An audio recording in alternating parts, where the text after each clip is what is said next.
I can't believe they spent all these years gassing this dude up. He's not even a good character. By far one of the worst in the franchise. And that is a lie. It's all a lie. Oberon is the quintessential example of the idea hiding in plain sight. You go through the entirety of the chapter and he's hardly lifting a finger in comparison to everybody else. And yet it's the fall of his hand that ends up being the one that reigns supreme. King Vortigern, the known uncle of both Morgan and Artoria, that descended down to being Oberon upon him arriving to the Lost Belt. Honestly, we should have known better, but at the time, he's so genuine in covering up his tracks, you wouldn't even suspect it. Or rather, he leaves no tracks behind to cover in the first place. If you've been through the Garden of Avalon, it gives us some groundwork for his summoning. Going all the way back to the original myth, you had the two dragons. One dragon represented the Saxons, aka Artoria, and then the other one represented Vortigern, symbolizing their destined battle. Garden of Avalon describes his existence to embody the entirety of Britain itself. Even with the help of her knights, the kingdom going up against him was completely fruitless without her presence. It was only Artoria, who was fated with her Rongo Miniad, that had what it took to truly bring him down. So how do you properly trick an entire empire without raising suspicion? It's very simple. You don't. You feed them with their own insecurities and you watch them all devour themselves. This is the character of Oberon. As people, we're always looking for a way to justify the means. So when the opportunity presents itself, you might even see us trample on our own beliefs in the right duress for reasons that we can't even explain. Whether it be gathering intel or lending his hand against a threat in general, he comes off as a person that has your best interest. But underneath, however, he is a natural born liar to every extent of the word. Everything he reveals to us is just a byproduct of his twisted state of mind. And there's really some irony in him claiming this title of him being a liar. It comes across as him admitting to his own sins, wearing it as a badge of honor, which ironically might be the most noble thing about him.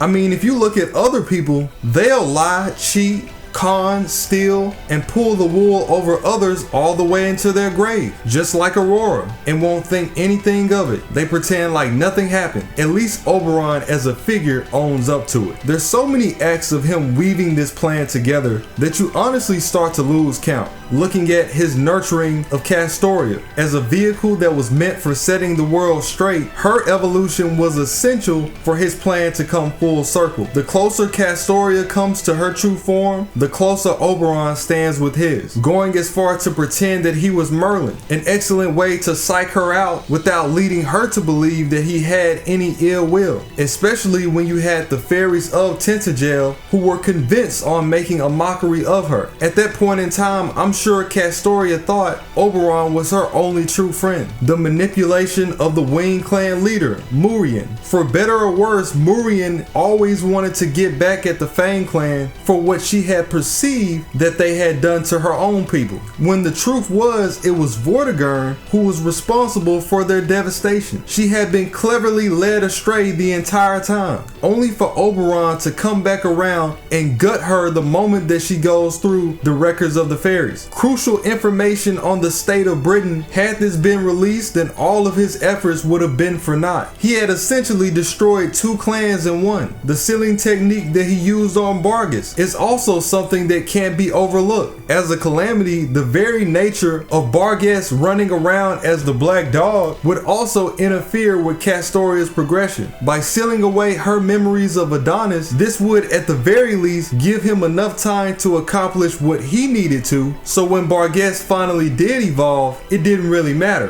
Fooling Da Vinci's database, fooling Ritsuka, the main character, into thinking that he was an actual proper servant, someone who masqueraded in the ruler class, Sherlock and Nemo as well, only to reveal that he was actually a pretender, instating Percival as the leader of the Round Table army, convincing him that it was his calling to go up against Morgan, since he knew that he needed Morgan out of his way to reach his prime, and once he figured it out for her, he would need somebody to deal with Cernunnos as well. The amount of connections he made between the clan leaders, how nobody thought anything ill of him, even faking out his death at the hand of Morgan was was necessary because it justified the idea of everyone around him thinking that he left in a valiant way, further fueling the idea that there was no possible way that he could have bad intentions. But everybody couldn't be more wrong. Oberon Vortigern is truly a genius. From the time that he arrived, he deceived everybody he came into contact with. When his own companion, Blanca, came to save him from the curses of the Moors at the end of the chapter, the same curses that embody all of Britain, Oberon just stepped on her, kicked her to the side, and threw her off the vessel. Hell, when you think about it, he even tricked himself up until a certain point. The same fairies from Autumn Forest that would worship him as their king, he didn't like them either. He just played the role. He played the role of Oberon. He's admitted himself he's just designed to be this way. It often feels like it bears the reminiscence of one of Nasu's OG antagonists, Kirei. You have some reminiscence of Angra as the incarnation of our sins for both humans and fairies, which would further explain why he's disgusted by us all. The story covers how Oberon wanted to see Titania, but would never have the opportunity to do so given his current state of affairs. Thrown to the side as just some fictional character. His materials mention that his mission was deeply rooted because of his love for Titania, the changeling, so on and so forth. If you're familiar with the Midsummer Night play, the same play that Oberon originally comes from, it was written by another one of our servants, Shakespeare. Funny enough, Oberon demonstrates a lot of characteristics of Shakespeare when he's at play. And one thing that really gets glossed over is that in the original work, Titania and Oberon accused each other of having an affair. Oberon cheating with the servant Hippolyta, among others, and then Oberon accused Titania of cheating on him with the hero Theseus, while he was engaged to Hippolyta. The implication being that they both were truly guilty. Given the way that his character operates, there's no telling how he would react if he actually saw Titania. There's many forms and ideas that are sprinkled throughout the story that you can view as Titania. Conceptually, people like Blanca, for instance, who served him all the way to the end. If you've seen Oberon's Bond CE, it highlights the idea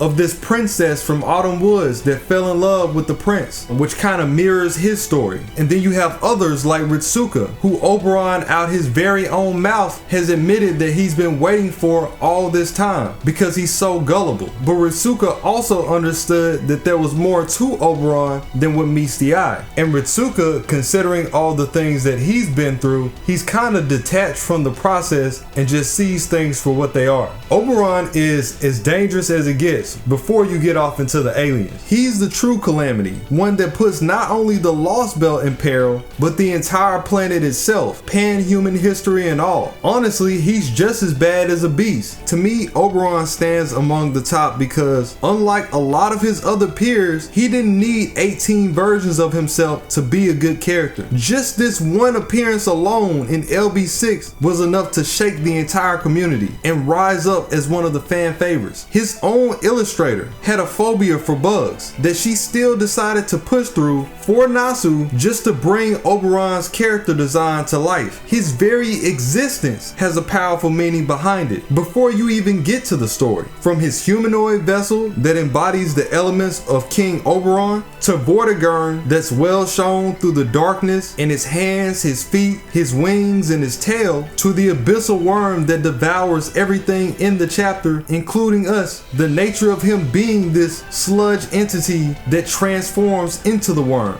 via the Welsh fairies, becoming this composite creature that identifies with him being the dragon Vortigern in his past, but still carries the appearance of an actual insect. And then his character lines make it that much more fascinating, especially when you try to read into anything that he's saying. Since he's a creature of perpetual falsehoods, it gives these ambiguous ideas to the reader that you can't tell if he's lying about being serious or he's just seriously lying. And we get to explore this further with things like the alternate dialogue that allows you to accuse Oberon of all of his wrongdoings, bringing up Titania, outing him as a liar, and even his tragic ending where he gets swallowed up with the rest of Britain, ultimately being left to question his own motives. All in all, his character is hilarious, but most importantly, super clever. And the same thing can be said about Morgan or Castoria, because I'm sure people are gonna bring them up. You know, people like to compare because they're insecure about their own opinions. But right now, I just really wanted to highlight Oberon. This is a chef's kiss for antagonists.